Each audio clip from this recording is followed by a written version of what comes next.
ಈಗ ನಮ್ಮ ನಯರ ಪೆಟ್ರೋಲ್ ಬಂಕಲ್ಲಿ ಒಂದು ಅಣುಕು ಪ್ರದರ್ಶನ ತೋರಿಸಿದ್ವಿ.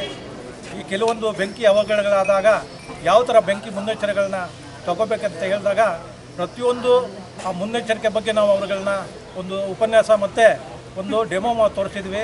ಮುಂದೆ ಎಲ್ಲ ಪೆಟ್ರೋಲ್ ಬಂಕ್ಸು ಮತ್ತು ಕೆಲವು ಶಾಲಾ ಕಾಲೇಜುಗಳಲ್ಲೂ ಸಹ ಈ ಥರ ಒಂದು ಅವೇರ್ನೆಸ್ಗಳು ಕೊಡಲಿಕ್ಕೆ ನಮ್ಮ ಇಲಾಖೆಯಿಂದ ಅನುಮತಿ ಇದೆ. ಪ್ರತಿಯೊಂದು ಒಂದು ಸಂಘ ಸಂಸ್ಥೆ ಆಗಲಿ, ಶಾಲೆ ಕಾಲೇಜುಗಳಾಗಲಿ, ಸಾರ್ವಜನಿಕ ಸ್ಥಳಗಳಲ್ಲಾಗಲಿ ಇಂಥ ಬೆಂಕಿ ಅವಘಡಗಳನ್ನು ನಾವೆಲ್ಲೂ ಕೂಡ ಬೇರೆ ಯಾವುದೇ ಸ್ಥಳಗಳಾಗಲಿ ನಾನು ಬಂದು ನಮ್ಮ ಇಲಾಖೆ ಪರವಾಗಿ ನಾವೊಂದು ಅವೇರ್ನೆಸ್ ತೋರಿಸಲಿಕ್ಕೆ ನಾವು ಸ್ವತಃಸಿದ್ಧರಾಗಿದ್ದೀವಿ. ಅದನ್ನು ಸಾರ್ವಜನಿಕರು ಅವರ ಗಮನಕ್ಕೆ ತಂದಾಗ ಇವಾಗ ಪ್ರತಿಯೊಂದು ಮಾಹಿತಿಗಳವರಿಗೆ ಒಂದು ಮನದಟ್ಟಾಗುತ್ತೆ. ಅದನ್ನು ಅವರು ಈ ಸಾರ್ವಜನಿಕರಿಗೆ ಕೊಟ್ಟಿರೋಂಥ ಇಲಾಖೆ ಕೆಲವೊಂದು ಅವೇರ್ನೆಸ್ಗಳನ್ನ ಉಪಯೋಗಿಸ್ಕೊಳ್ಬೇಕು ಅಂತ ಅಂದ್ಬಿಟ್ಟು ನನಗೆ ಈ ಸಮಯದಲ್ಲಿ ಅವಕಾಶ ಕೊಟ್ಟಂಥ ನಯರ ಪೆಟ್ರೋಲ್ ಬಂಕ್ನವ್ರಿಗೆ ನಾನು ಕೃತಜ್ಞತೆ ಸಲ್ಲಿಸ್ತೀನಿ.